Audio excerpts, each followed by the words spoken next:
Hey, what's going on, y'all? Today, I want to talk a little bit about anxiety. Why?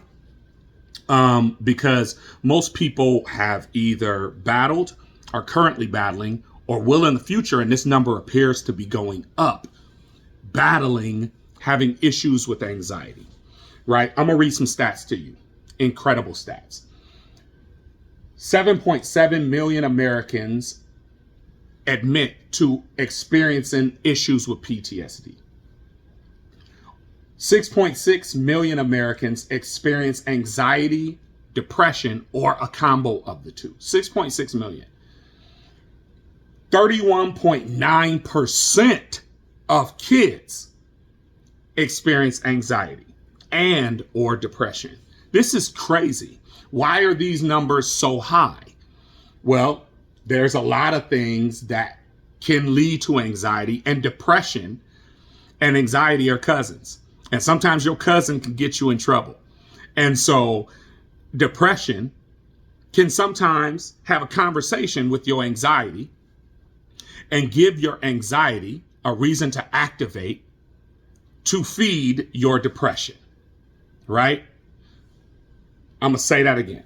Sometimes your depression can have a conversation with your anxiety, which gives your anxiety a slanted view. And it activates, because that's what it's supposed to do.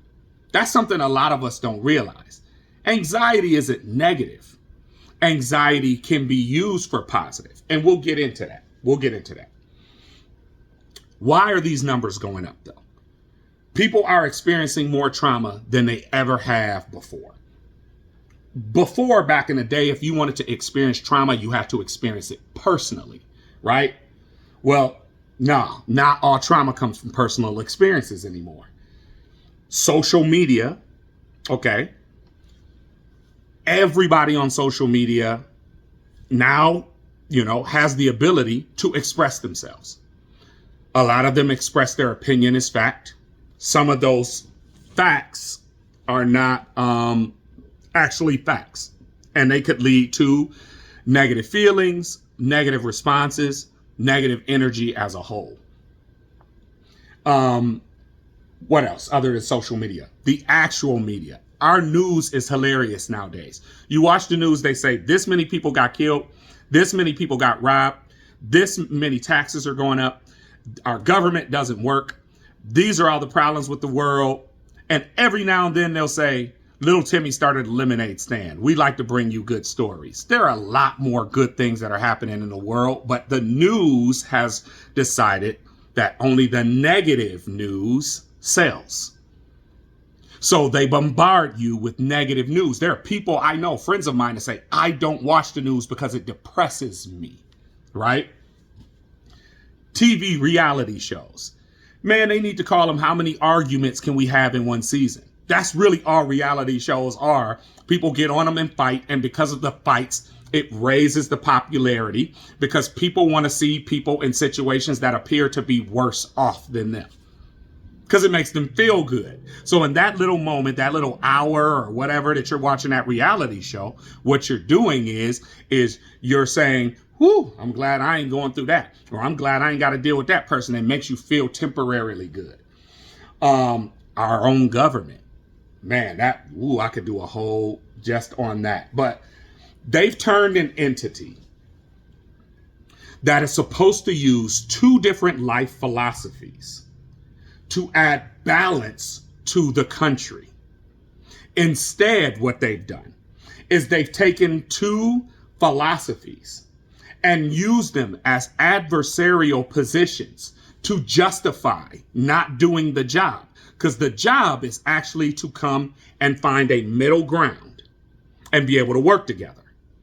But neither side wants to do that. All they do is our government is turned into a reality TV show because all they do is take shots at each other and argue. They have modeled social media and modeled reality TV. And it's ridiculous. And if you're seeing that and these people are supposed to be your leaders, how easy is it for you to have an optimistic view on how the world is supposed to look? We're supposed to be the United States of America, but we have a totally divided government who's supposed to be leading this United States, which is why we're not united, right?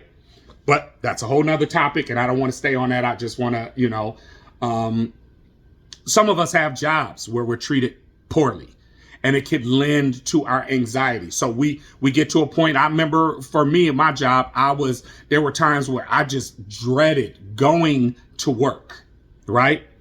But there's some important things to realize, right? We've gone from a nation of optimists to a nation of pessimists, and optimism leads to innovation. If that's what optimism leads to, what does pessimism lead to? Defeatism. Pessimism leads to less innovation. Pessimism leads to less creativity, right? More conformity, something to consider. Matter of fact, one of the words when I looked up pessimism, which is your ability to see the worst in the world, that's all you're able to see. One of the words that was a synonym for pessimism was depression.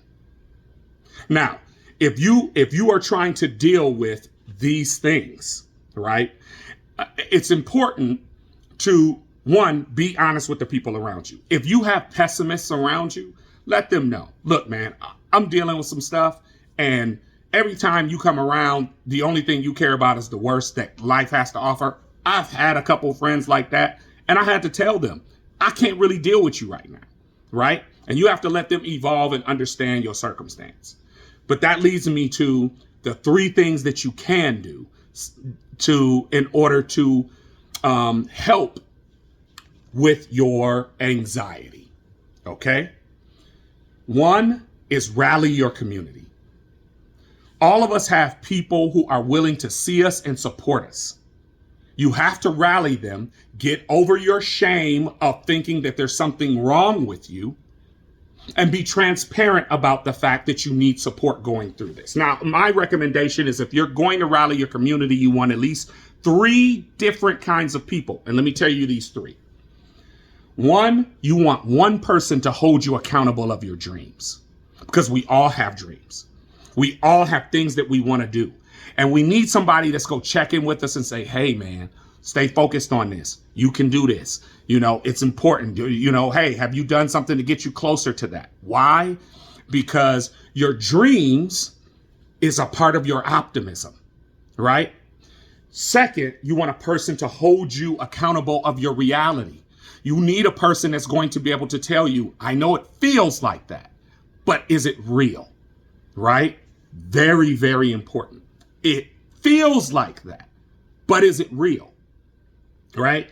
And third, you want a person to hold you accountable of your grace, your ability to give yourself grace, to keep yourself grounded, to say, I know I'm feeling this. It doesn't mean I'm broken, because anxiety is a natural feeling. It is a natural thing that we do as human beings. What it does is it prepares us for what's coming.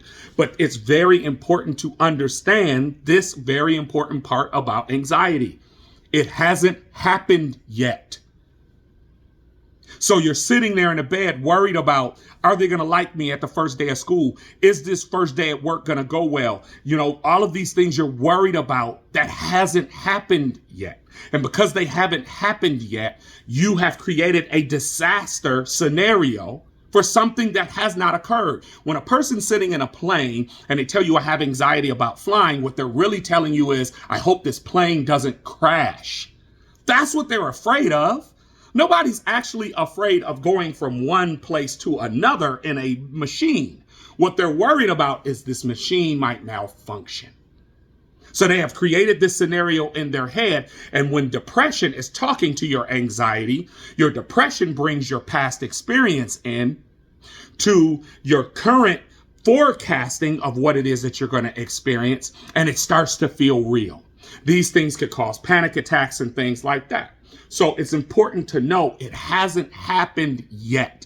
Okay? That's actually the third thing that you need to focus on, but I'm going to use it as number 2. Remind yourself, I'm worried about things that haven't happened yet.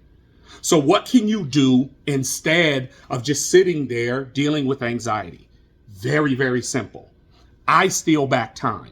If I have trouble sleeping and I try to lay in the bed at 10 o'clock and I can't fall asleep and it's 11:30, 12, what I do is I look at my calendar for tomorrow and I say, what can I do that's going to give me some time back? Because these are things that I was going to do tomorrow. But if I do them now, then that frees up time for me to do something else, maybe rest, right? And 9 times out of 10, when you focus on a task, when you're done with that task, because your mind is locked in on getting this task done, you start to say, what is it that I was worried about to begin with, right? What was I having anxiety over? So my thing is, if you focus on these 3 tips, right? Build your community. Make sure you got those 3 kinds of people to support you. 2, steal back time whenever you can. It doesn't make sense to lay in the bed for 4 hours hoping you go to sleep looking at the clock. You might as well get something done that you were going to get done tomorrow, which gives you time back the next day. And 3, remember, it hasn't happened yet, right? So stop worrying about it. If you focus on these 3, your anxiety will start to work for you, not against you. Thank you for your time. And if you guys have any tips that I didn't mention, please put them in the comments. If you got any questions, please put them in the comments, because we can't solve anxiety and these growing numbers amongst Americans until we start talking about it amongst Americans and amongst people, right? Because this is not just happening here. It's happening all over the globe. This is G. Lewis. I'm out.